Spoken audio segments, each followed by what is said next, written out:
Living next to something that you know is harmful has a very debilitating effect on people's consciousness. There are certain times when you look over at the stacks of the plant and you listen to your coughing child upstairs and you wonder, should I be living here?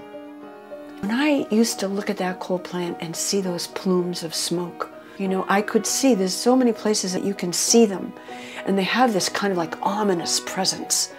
You know, it feels like they're hulking over the whole North Shore, and the lights are always going. For years, people had to deal with soot covering their windowsills, their decks, the counters in their kitchen.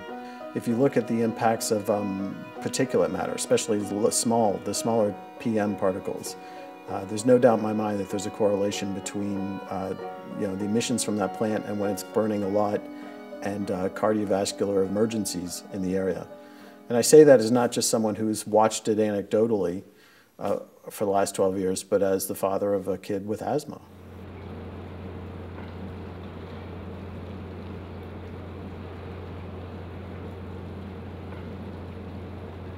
And I'm just so grateful that it's been identified as the culprit that it is, you know, because now we can see coal clearly.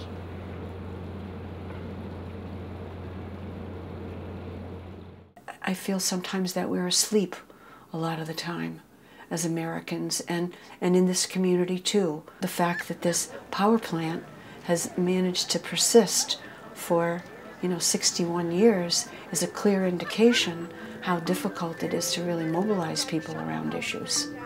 I have seen the best of people dedicate thousands of hours and thousands of dollars in trying to bring this plant to a halt.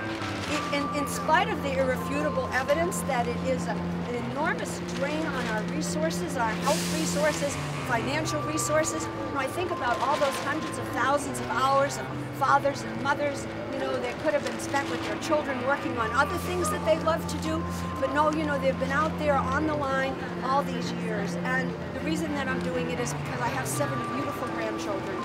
And I know that every day that that power plant spews out those plumes, I know that their health is jeopardized by that. And I don't know, I'm here because I want to help. Thanks.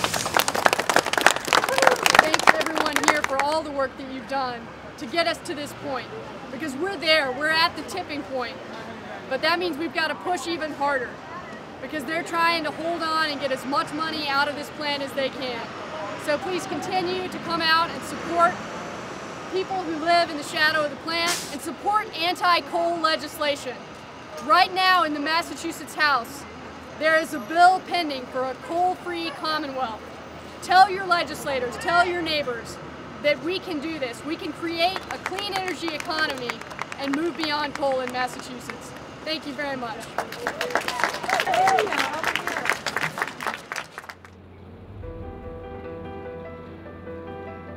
There's no doubt in my mind that there is a robust and promising post-power plant future for Salem, Massachusetts, as there is for the rest of the United States.